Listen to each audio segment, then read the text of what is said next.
नमस्कार, मी करिश्मा. एलव्ही न्यूजच्या बातमीपत्रामध्ये आपल्या सगळ्या दर्शकांचे अगदी मनापासून स्वागत. आपण पाहत आहात एलव्ही न्यूज.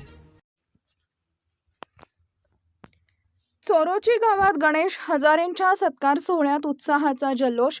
PSI पदी निवड झालेल्या सुपुत्राचा सन्मान. सिद्धनाथ मंदिर परिसरात हजारोंचा जनसागर उसळला. चोरोची गावाच्या नावाला उजाळा देणाऱ्या सुपुत्राचा सन्मान करण्यासाठी चोरोची गाव एकवटले. पोलीस उपनिरीक्षक पदी निवड झालेले श्री गणेश रमाबाई केराप्पा हजारे यांचं भव्य कौतुक सत्कार सोहळा रविवार 17 मे 2026 रोजी सिद्धनाथ मंदिरासमोर उत्साहात आणि दिमाखात जल्लोषात संपन्न झाला. कार्यक्रमाची सुरुवात दुपारी 4:30 वाजता पारंपरिक लेझिम, ताशा आणि बँडच्या गजरात निघालेल्या भव्य मिरवणुकीनं झाली.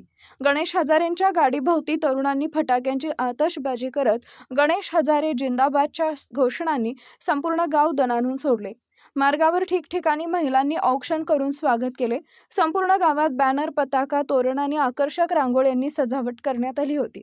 अनेक वर्षांनी गावात असा उत्सव पाहायला मिळाल्यानं जुन्या जाणत्या लोकांच्या डोळ्यातही आनंद अश्रू होते. सायंकाळी 7:30 वाजता झालेल्या मुख्य सत्कार सोहळ्यात गंगाराम महाराज विकास सोसायटीचे चेअरमन डॉक्टर अविनाश यमगर यांनी प्रास्ताविक केले. त्यांनी गणेश हजारेंचा शालेय जीवनापासून PSI पदी निवड होईपर्यंतचा थक्क करणारा संघर्ष प्रवास उलगडला. शेतकरी कुटुंबातील हा मुलगा दिवसाला 12 ते 14 तास अभ्यास करायचा.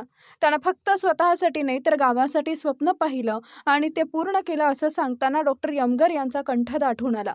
त्यानंतर गावचे सरपंच पांडुरंग यमगर आणि कृषी उत्पन्न बाजार समितीचे उपसभापती रावसाहेब पाटील यांच्या हस्ते गणेश हजारेंचा शाल, श्रीफळ, स्मृतिचिन्ह आणि सन्मानपत्र देऊन गौरव करण्यात आला. या कार्यक्रमाचा हृदयस्पर्शी क्षण ठरला तो गणेशच्या शालेय व महाविद्यालयीन मित्रांच्या मनोगतानं. गणेश कधीच हार मानणारा नव्हता. आम्ही थकायचो पण तो म्हणायचा, आता नाही तर कधी. त्याचा हा प्रवास आम्ही सर्वांसाठी प्रेरणादायी आहे, अशी भावना मित्रांनी व्यक्त केली. अनेक श्रोत्यांच्या डोळ्यात पाणी आले. आपल्या मनोगतात भावुक झालेले गणेश हजारे म्हणाले, हा सन्मान माझा एकट्याचा नाही, माझ्या आईवडिलांचा, गुरुचा आणि संपूर्ण चोरोची गावचा आहे. गावानं दिलेला प्रेम आणि विश्वास मी माझ्या कर्तव्याने फेडेन. प्रत्येक चोरोचीच्या मुलाला पोलीस, डॉक्टर, इंजिनियर बनवण्याचं स्वप्न आहे.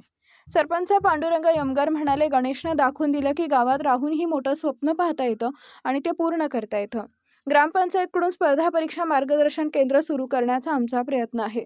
रावसाहेब पाटील यांनीही गणेशच्या यशाचं कौतुक करत, आजचा दिवस चोरोचीच्या इतिहासात सुवर्ण क्षणांनी लिहिला जाईल. प्रत्येक तरुणानं गणेशकडून जिद्द शिकावी असं आवाहन केले. यावेळी भाजपा युवा मोर्चा तालुकाध्यक्ष पैलवान नितीन भाऊ अमुने यांनी उपस्थित राहून गणेश हजारेंचा विशेष सत्कार केला आणि त्यांच्या पुढील वाटचालीसाठी मनपूर्वक शुभेच्छा दिल्या. उपस्थितीचा महापूर. याप्रसंगी अविनाश यमगर, विलास यमगर, सुरेश यमगर, अजित शिंगाडे, संदीप यमगर, युवराज शिंगाडे, ब्रह्मदेव यमगर, DM यमगर, रमेश साबळे, संभाजी लोखंडे, हर्षवर्धन साबळे, जनाप्पा खताळ, चंदर रुपनर, राजाराम चौगुले, राजाराम झिंबल, संजय लवटे, महादेव यमगर, दत्ता माणिक यमगर यांच्यासह गावातील मान्यवर, ग्रामस्थ, महिला आणि युवक वर्ग मोठ्या संख्येनं उपस्थित होते. कार्यक्रमाच्या शेवटी रात्री 8:30 वाजता उपस्थित सर्वांसाठी स्नेहभोजनाचं आयोजन करण्यात आले होते. रात्री उशिरापर्यंत गावात आनंद आणि अभिमानाचे वातावरण होते. हा सोहळा ग्रामपंचायत चोरोची, सर्व सेवा सोसायटी चोरोची, गंगाराम महाराज विकास सोसायटी चोरोची, बाळूमामा मंदिर चॅरिटेबल ट्रस्ट चोरोची आणि शाळा व्यवस्थापन समिती चोरोची यांच्या संयुक्त विद्यमाने यशस्वीपणे पार पडला. गावातील महिला, ज्येष्ठ नागरिक आणि तरुणांची मोठी उपस्थिती यामुळे संपूर्ण परिसरात उत्साहाचे वातावरण निर्माण झाले होते. चोरोचीच्या या सुपुत्रानं दाखवून दिले की जिद्द असेल तर कोणताही डोंगर दगड होतो. एलव्ही न्यूज चॅनलला सबस्क्राईब करा आणि गावागावातील अशाच प्रेरणादायी बातम्या पाहत राहा. चालू घडामोडींचे अपडेट्स जाणून घेण्यासाठी आपल्या एलव्ही न्यूज चॅनलला सबस्क्राईब जरूर करा. लाईक करा, शेअर करा व कमेंट देखील करा.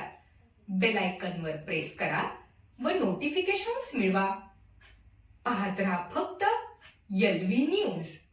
मुख्य संपादक विलास उत्तम लोखंडे.